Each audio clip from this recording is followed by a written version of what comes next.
Hello and welcome to the COVID-19 cooking show.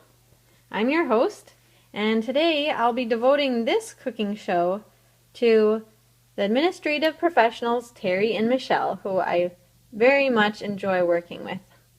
So today we'll be making some soy milk and almond milk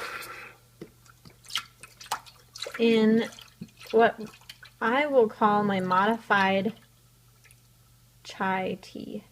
I'm just taking some leftover almond milk from the fridge, as well as an entire carton of soy milk.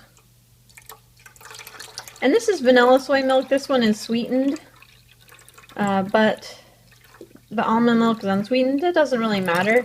I find that if you use a sweetened soy milk that's vanilla flavored, it actually tastes really quite good. And then you don't have to add in your own sugar.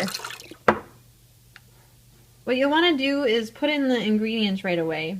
So the ingredients I have are nutmeg flour, which is of course optional. This is a really special and cool ingredient that's from India, and my dear colleague had given this to me. So it's actually the flower of the nutmeg plant. It smells just like nutmeg, but it's a little different. And so I'll put in about 1 or 2 of these. And the next ingredient I want to do is some ginger. I don't have fresh ginger, but if you do have fresh ginger, it's the best. I mean, you probably only want about that much. So just a little bit. I mean, ginger's pretty strong, so I wouldn't go overboard with that. Next, I like to add turmeric. You also don't want to go overboard with that because that's got a stronger flavor too. Next, I use 4 cardamom pods. They look kind of like this. You got to crush these, crushed cardamom pods, and all the seeds and the contents, and you just put that right in.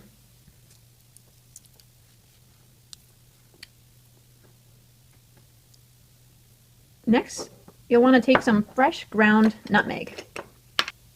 If you don't have this, you can just use powdered nutmeg, but it really doesn't taste the same. There's some aromatic compounds in this that evaporate and kind of go away after it's ground for maybe about I don't know, I'd say a couple weeks or so. So by the time you really get the ground nutmeg in the grocery store, I think all the good stuff is gone.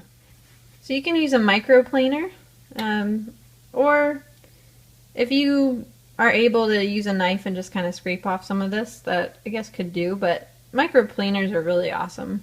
Maybe a grater, like a cheese grater, could also help a little bit. So this is what the nutmeg looks like. It's really cool. It smells awesome. Okay, you want probably about that much of the grated nutmeg in here. It is an amazing scent. It smells so fresh, and you can even add more, but now all you do is wait for this to boil, and you really don't want to turn this up any higher than probably medium heat, just because it can burn on the bottom and then it'll taste kind of funky.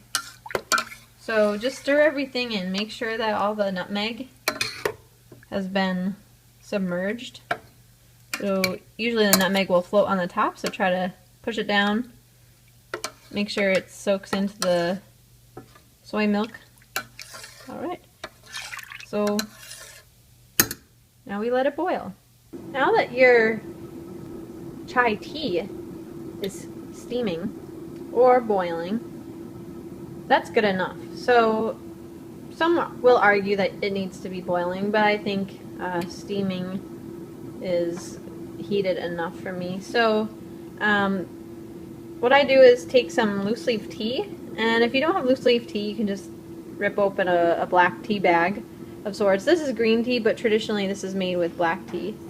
And you just add a little bit, probably enough that you would say would probably be about 1 to 2 servings of tea.